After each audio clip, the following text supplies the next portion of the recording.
Hi, welcome to Megan Chat's Books. Today I'm going to do the Finally Fall book tag.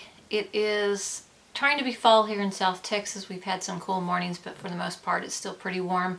Today is supposed to be up in the 80s. Tomorrow we're going into the 90s again, but we are having some cool mornings, so I'm going that it's trying to be fall.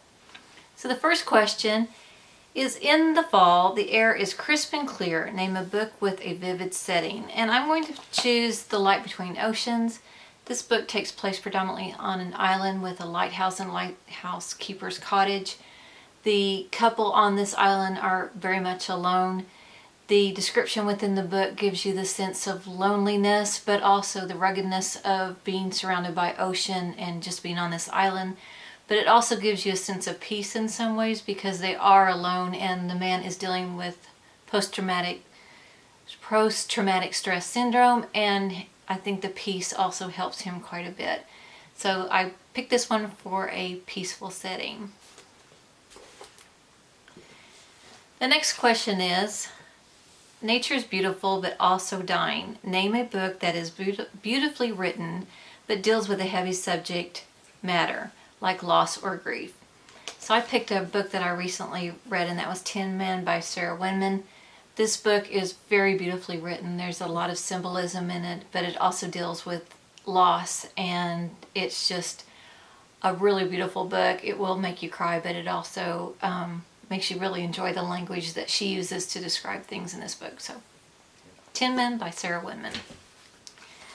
The third question is, fall is back to school season. Share a nonfiction book that taught you something new. And I'm going to pick Killers of the Flower Moon by David Grann. This book is about the Osage Native Americans in Oklahoma that were killed for their land rights because there was oil there. It was a book that I read this year. It really taught me a lot of things that I was not taught in Oklahoma history when I lived there, and I thought it was very well done. I hear it's going to be made into a movie. I'm not sure how that will go, but the book I really recommend. Question number 4. In order to keep warm, it is good to spend time with people you love. Name a fictional family household friend group that you would like to be a part of. And I picked the book The Long Way to a Small and Angry Planet. The group on the spaceship are from all different areas of the planet's solar system, I guess you would say. They are alien, human, a mixture of folks. They have a hard time coming together, but once they do come together, they very much have each other's back. They've very much become a team, and I thought they would be a great team to work with and be around because they are pretty much each other's family. Question number 5. The colorful leaves are piling up on the ground. Show us a pile of fall color spines.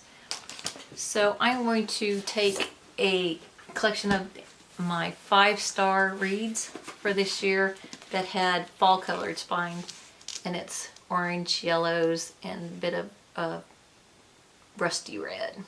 So that's my pile. Question number 6 is, fall is a perfect time for storytelling by the fireside. Share a book where somebody is telling a story. And I selected Fried Green Tomatoes at the Whistle Stop Cafe. An older woman who is in a nursing home is visited by another woman and becomes friends with her. She starts to tell her about her growing up in and around the Whistle Stop Cafe and her life there. It is a very good book about female relationships, and the movie is also done very well. So if you read the book or the movie, I think you like both of those. Question number 7. The nights are getting darker. Share a dark, creepy read. And I'm going to name Carmella. It is a book I read for Booktober this year. It was about vampires. It is a short story, but quite creepy. The nice thing about this story is the vampire is a female, and she also preys on female victims. So you get to see the relationship that she builds with the females to get their trust and then preys on them. It is quite an old story, and I thought it was done very well. I really enjoyed it. It was super creepy and recommend that, especially in October. Question number 8. The days are getting colder. Name a short, heartwarming read that could warm up anyone's cold and rainy days. And I picked this short book, and this is 84 Charing Cross Road.